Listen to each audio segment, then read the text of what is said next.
AG ನ್ಯೂಸ್ಗೆ ಸ್ವಾಗತ. ಹುಬ್ಬಳ್ಳಿಯಲ್ಲಿ ವಿದ್ಯಾರ್ಥಿನಿ ನೇಹಾ ಹಿರೇಮಠ ಹತ್ಯೆ ಖಂಡಿಸಿ ಸೋಮವಾರ ನಗರದಲ್ಲಿ ಜಾಗೃತಿ ಮಹಿಳಾ ವೇದಿಕೆ ನೇತೃತ್ವದಲ್ಲಿ ವಿವಿಧ ಹಿಂದೂಪರ ಸಂಘಟನೆಗಳು, ಜಂಗಮ ಸಂಘಟನೆಗಳ ಮಹಿಳಾ ಕಾರ್ಯಕರ್ತರು ಪ್ರತಿಭಟನಾ ರ್ಯಾಲಿ ನಡೆಸಿದ್ದಾರೆ. ಬಳಿಕ ಜಿಲ್ಲಾಧಿಕಾರಿ ಮೂಲಕ ರಾಜ್ಯಪಾಲರಿಗೆ ಮನವಿ ಸಲ್ಲಿಸಿದರು.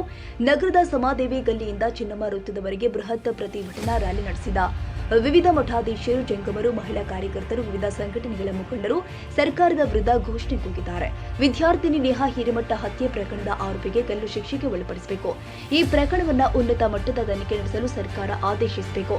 ವಿದ್ಯಾರ್ಥಿನಿ ಹತ್ಯೆ ಪ್ರಕರಣದ ಆರೋಪಿ ರಕ್ಷಣೆಗೆ ಪ್ರಯತ್ನಿಸುತ್ತಿರುವವರ ವಿರುದ್ಧ ಕೇಸ್ ದಾಖಲಾಗಬೇಕು ಎಂದು ರ್ಯಾಲಿ ಉದ್ದಕ್ಕೂ ಘೋಷಣೆ ಮೂಲಕ ಸರ್ಕಾರವನ್ನು ಆಗ್ರಹಿಸಿದ್ದಾರೆ. ರಾಜ್ಯದಲ್ಲಿ ಕಾಂಗ್ರೆಸ್ ಸರ್ಕಾರ ಅಧಿಕಾರಕ್ಕೆ ಬಂದ ಬಳಿಕ ಲವ್ ಜಿಹಾದ್, ಮಹಿಳೆಯರ ಮೇಲೆ ದೌರ್ಜನ್ಯ, ಅತ್ಯಾಚಾರ, ಕೊಲೆ ಬೆದರಿಕೆ ಪ್ರಕರಣಗಳು ಹೆಚ್ಚಾಗ್ತಾ ಇದೆ. ಅಲ್ಲದೆ ಮಹಿಳೆಯರ ರಕ್ಷಣೆ ಇಲ್ಲದಂತಾಗಿದೆ. ರಾಜ್ಯ ಸರ್ಕಾರದ ತುಷ್ಟೀಕರಣ ರಾಜಕಾರಣ, ಒಂದು ಸಮುದಾಯದ ಓಲೈಕೆಗಾಗಿ ಆರೋಪಿಗಳನ್ನ ರಕ್ಷಣೆಗೆ ಪರೋಕ್ಷವಾಗಿ ರಕ್ಷಿಸಲು ಪ್ರಯತ್ನಿಸಲಾಗ್ತಾ ಇದೆ. ಅಲ್ಲದೆ ದುಷ್ಕರ್ಮಿಗಳಿಗೆ ಬೆಂಬಲ ನೀಡ್ತಾ ಇದೆ. ರಾಜ್ಯ ಸರ್ಕಾರ ನೇಹಾ ಹತ್ಯೆ ಪ್ರಕರಣದಲ್ಲಿ ಯಾರನ್ನೂ ಕೂಡ ರಕ್ಷಣೆ ಮಾಡ್ತಾ ಇದೆ ಅಂತ ಕಾರ್ಯಕರ್ತರು ದೂರಿದ್ದಾರೆ. ವಿದ್ಯಾರ್ಥಿನಿ ನೇಹಾ ಹಿರೇಮಠ ಹತ್ಯೆ ಪ್ರಕರಣದ ಮುಖ್ಯಮಂತ್ರಿ ಸಿದ್ದರಾಮಯ್ಯ, ಗೃಹ ಸಚಿವ ಡಾಕ್ಟರ್ ಜಿ ಪರಮೇಶ್ವರ್ ಅವರ ಹೇಳಿಕೆಗಳು ಖಂಡನೀಯ. ಕಠಿಣ ಕ್ರಮ ಕೈಗೊಳ್ಳುವ ಬದಲು ಆರೋಪಿಯನ್ನ ರಕ್ಷಣೆ ಮಾಡುವ ರೀತಿಯಲ್ಲಿ ಹೇಳಿಕೆಯನ್ನು ನೀಡ್ತಾ ಇದ್ದಾರೆ. ಕೂಡಲೇ ಮುಖ್ಯಮಂತ್ರಿ, ಗೃಹ ಸಚಿವರು ರಾಜ್ಯದ ಕ್ಷಮೆ ಕೋರಬೇಕು ಅಂತ ಮಹಿಳೆಯರು ಒತ್ತಾಯಿಸಿದ್ದಾರೆ. ರಾಜ್ಯದ ನಗರ ಪ್ರದೇಶದಲ್ಲಿ ಜಿಹಾದಿಗಳ ಹಾವಳಿ ಹೆಚ್ಚಾಗಿದ್ದು, ಬಡವರು, ಹಿಂದುಳಿದ, ದಲಿತ ಸಮುದಾಯದ ಮಹಿಳೆಯರನ್ನ ಗುರಿಯಾಗಿಸಿಕೊಂಡು ಬೆದರಿಸಿ ಮತಾಂತರ ಮಾಡುವ ಕೃತ್ಯಗಳು ಕೂಡ ನಡೀತಾ ಇದೆ. ಕೆಲವು ಕಡೆ ಲವ್ ಜಿಹಾದ್ ಹೆಸರಲ್ಲಿ ಮಹಿಳೆಯರ ಮೇಲೆ ಲೈಂಗಿಕ ದೌರ್ಜನ್ಯ ನಡೆಸಲಾಗ್ತಾ ಇದೆ.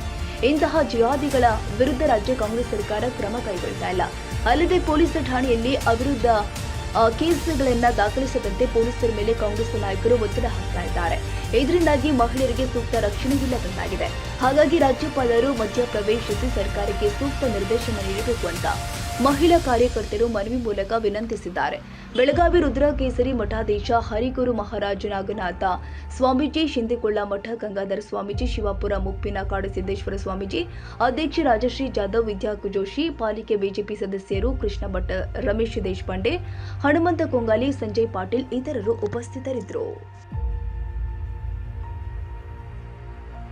ತಾಜಾ ಸುದ್ದಿಗಾಗಿ ಎಜೆ ನ್ಯೂಸ್ 24x7 ಗೆ ಸಬ್ಸ್ಕ್ರೈಬ್ ಮಾಡಿ ಮತ್ತು ಬೆಲ್ ಐಕಾನ್ ಒತ್ತಿ ತಪ್ಪದೇ ಲಿಂಕ್ ಶೇರ್ ಮಾಡಿ.